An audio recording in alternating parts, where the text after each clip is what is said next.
पाकिस्तान और वेस्टइंडीज के दरमियान दूसरा ओडीआई मैच आज ट्रोबा के मैदान में खेला जाएगा, जिसे ब्रायन लारा क्रिकेट स्टेडियम भी कहते हैं। ये वही मैदान है जहां लास्ट मैच खेला गया था, जो पाकिस्तान और वेस्टइंडीज के दरमियान पहला ओडीआई था, जो पाकिस्तान ने 5 विकेटों से बासानी जीत लिया था। तो आज दूसरा मैच भी उसी मैदान में खेला जाएगा। आज की वीडियो में हम इस मैच का प्रीव्यू करेंगे और देखेंगे कि इस ग्राउंड के ऊपर किस तरह की प्लेइंग 11 और किस तरह की स्ट्रेटजीज जो है वो पाकिस्तान को अपनानी चाहिए। देखें, पहला ओडीआई मैच जो हुआ उसमें अगर हम देखें तो अर्ली ऑन आपको विकेट के अंदर नमी की वजह से थोड़ा बहुत सीम और स्विंग होता हुआ, बॉल हिलता हुआ नजर आया।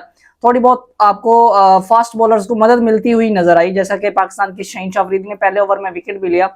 बाद उनकी एक लंबी पार्टनरशिप जरूर लगी, लेकिन अर्ली ऑन जो है वो बॉल थोड़ा सीम स्विंग हो रहा था। लेकिन मिडिल ओवर्स में जाके स्पिनर्स ने खासा तंग किया। दोनों इनिंग्स में पाकिस्तान की जानिब से भी स्पिनर्स ने जो है वो अच्छी बॉलिंग की और वेस्ट इंडीज की जानिब से भी जो है स्पिनर्स ने काफी ज्यादा तंग किया। खासतौर पे जो उनके एक्सपीरियंस स्पिनर थे चेज, उन्होंने काफी ज्यादा डिस्टर्ब किया पाकिस्तान के स्टार बैटर हसन नवाज को, जिन्होंने लेटर ऑन जाके पाकिस्तान को वो मैच जितवाया भी सही। तो पिच के हवाले से इस यहाँ पे क्योंकि ज्यादा ओडीआई क्रिकेट नहीं हुई है, तो बहुत ज्यादा स्टैट्स या फिगर्स हमारे पास अवेलेबल नहीं है। लास्ट मैच का अगर हम रेफरेंस ले और सेम उसी तरह की पिच अगर हमें खेल देखने को मिलती है, तो फिर पाकिस्तान को डेफिनेटली एक स्पिनर जो है वो मजीद ऐड करना पड़ेगा अपनी प्लेइंग 11 में, ताकि स्पिन डिपार्टमेंट को मजीद थोड़ा मजबूत किया जा सके ओपोनेंट के अगेंस्ट। और जिस तरह लास्ट मैच में पाकिस्तान ने 20-30 रन मेरे हिसाब से थोड़ा ज्यादा करवा दिए थे।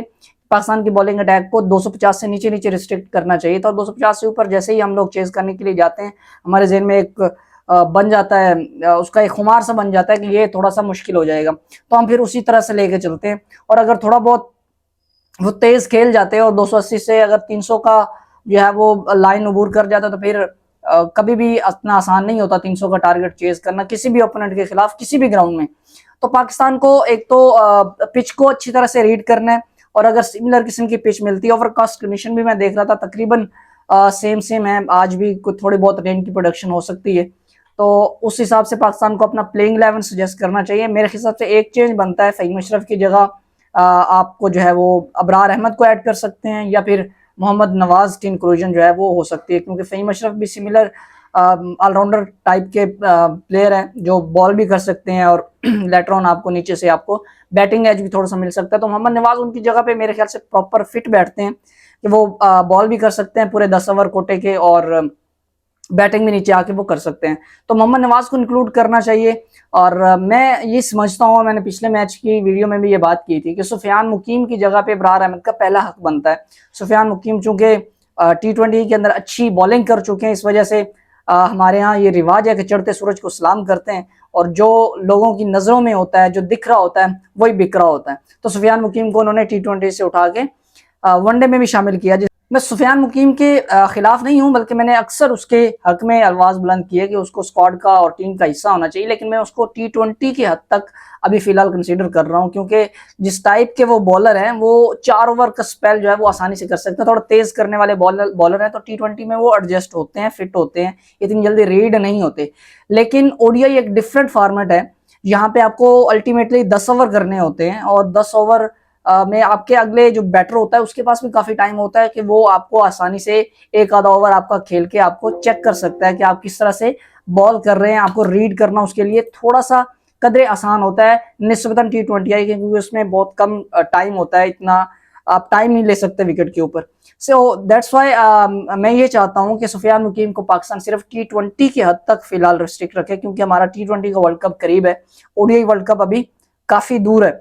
तो इब्रार अहमद चूंकि अच्छी फॉर्म के अंदर भी थे, उन्होंने अच्छी परफॉर्मेंस भी दी है, तो इब्रार अहमद का पहला हक बनता है कि आप सुफियान मुकीम की जगह पे इब्रार अहमद को इंक्लूड करें। बाकी आपके पास सलमान लियागा भी बॉल कर सकते हैं, साइम अयूब भी बॉल कर सकते हैं, तो आप एक कोटा जो है वो इन दोनों बॉलर से पूरा करवा सकते हैं। 4-4, 5-5 ओवर ये दोनों डाल सकते हैं। सेकंड, पाकिस्तान की फास्ट बॉलिंग जो है वो इस वक्त काफी डिप के अंदर है। शहीन अफरीदी और नसीम शाह ने जिस तरह लास्ट मैच में बॉलिंग की, अगर हम उस पर नजर दौड़ाएं तो दोनों प्लेयर्स जो हैं वो लैक ऑफ पेस उनमें नजर आया, बहुत कम और बहुत गिरा हुआ पेस है दोनों बॉलर्स का। शहीन अफरीदी कदरे थोड़े से रिदम में जरूर लगे हैं, उन्होंने 4 विकेट्स भी लिए हैं, लेकिन उनको रन्स भी हुए हैं, ठीक है।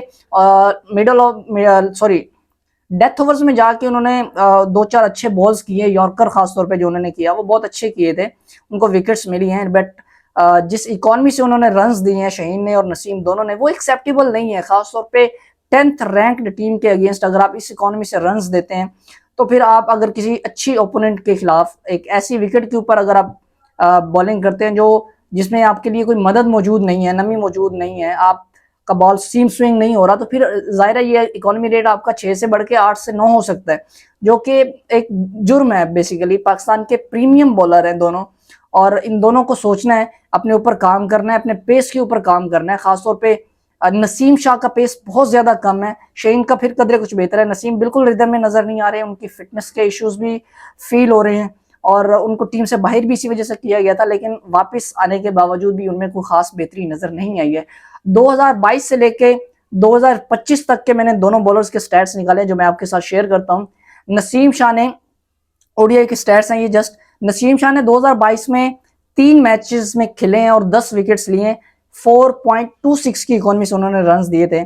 2023 में वो 11 मैचेस खेले हैं, 22 विकेट्स उन्होंने लिए हैं, 4.8 की इकोनॉमी से उनके रन्स हैं। 2024 में 6 मैचों में 10 विकेट्स हैं, 6.02 की इकोनॉमी से उन्होंने रन्स दिए हैं।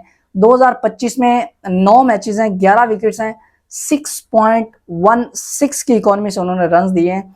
आप इनको देखेंगे, इनकी हर साल इनकी कारकर्दगी में बिगाड़ आता चला जा रहा है। इनकी इकोनॉमी रेट एक तो बढ़ रहा है, पेस मुसलसल गिर रहा है, और जो विकेट्स हैं अगर आप देखें नसीम शाह की 22 और 23 में 32 विकेट्स हैं टोटल 14 मैचेस के अंदर, और 2024-25 में अभी तक इन्होंने 15 मैचेस खेले हैं और इनकी जस्ट 21 विकेट्स हैं। तो बहुत ज्यादा डिप नजर आ रहा है नसीम शाह की बॉलिंग में, उनकी फॉर्म में, उनकी फिटनेस के इश्यूज भी हैं। तो नसीम शाह को खुद भी सोचना है और पीसीबी को भी सोचना है कि आप वही गलती दोबारा ना करें जो आप पहले करते आए। हसन अली, शाहीन शाह अफरीदी इंजरीज भी कैरी करते रहे, वो फॉर्म के अंदर भी नहीं थे, लेकिन हम फिर भी उनको खिलाते गए, जो कि पाकिस्तान के साथ भी गलत है, पाकिस्तान टीम के साथ भी गलत है और उन प्लेयर्स के साथ भी नाइंसाफी है। शाहीन शाह अफरीदी के अगर मैं आपको स्टैट्स बताऊं, 2022 में 4 मैच खेले, 9 विकेट्स थी, 5.46 की इकोनॉमी से उन्होंने रन दिए। 2023 में 21 मैचेस में 42 विकेट्स हैं, 5.59 ऑलमोस्ट 5.6 की इकोनॉमी से उन्होंने रन दिए। 2024 में 6 मैचेस खेले, 15 विकेट्स हैं, 5.09 की इकोनॉमी से उन्होंने रन दिए। 2024 में कदरे बेहतर हुए थे वो। 2025 में अब तक 6 मैचेस में 12 विकेट्स हैं, 7.12 की इकोनॉमी है। शाहीन शाह अफरीदी की इकोनॉमी रेट मुसलसल हर साल बढ़ता जा रहा है। शाहीन शाह अफरीदी का पेस बहुत ज़्यादा कम है।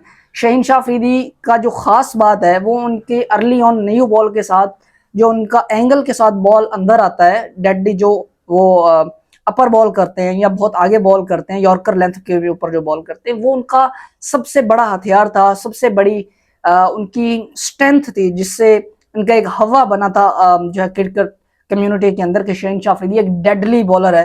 रोहित शर्मा या बाकी जितने भी बड़े नाम थे वो शाहीन शाह अफरीदी के नाम से इस वजह से डरते थे क्योंकि उसका 145-46 की पेस के ऊपर जो अंदर कट के आता हुआ बॉल, लेट स्विंग जो खास तौर पे होता था, वो अनप्लेबल बॉल होता था, जहां पे बड़े से बड़े प्लेयर्स उसको विकेट देते थे और पहले ही ओवर में विकेट लेना उसके लिए एक आम सी बात थी और बहुत सारे प्लेयर्स डरते थे कि पहले ओवर में कहीं वो उसको विकेट न दे दें।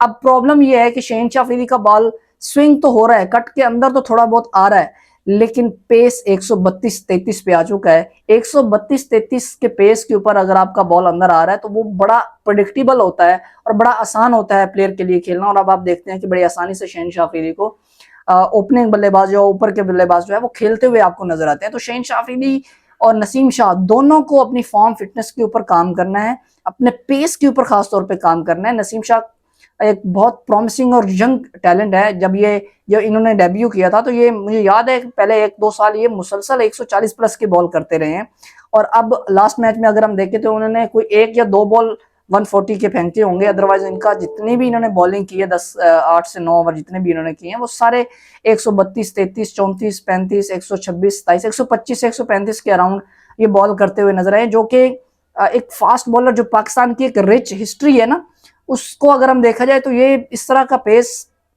समझ से बाला तर है और इस पेस के ऊपर इनको मार पड़ेगी। आप वेस्ट इंडीज के अगेंस्ट खेल रहे हैं, जब आप किसी बड़ी और तगड़ी टीम के अगेंस्ट खेलेंगे तो आप मजीद एक्सपोज होंगे।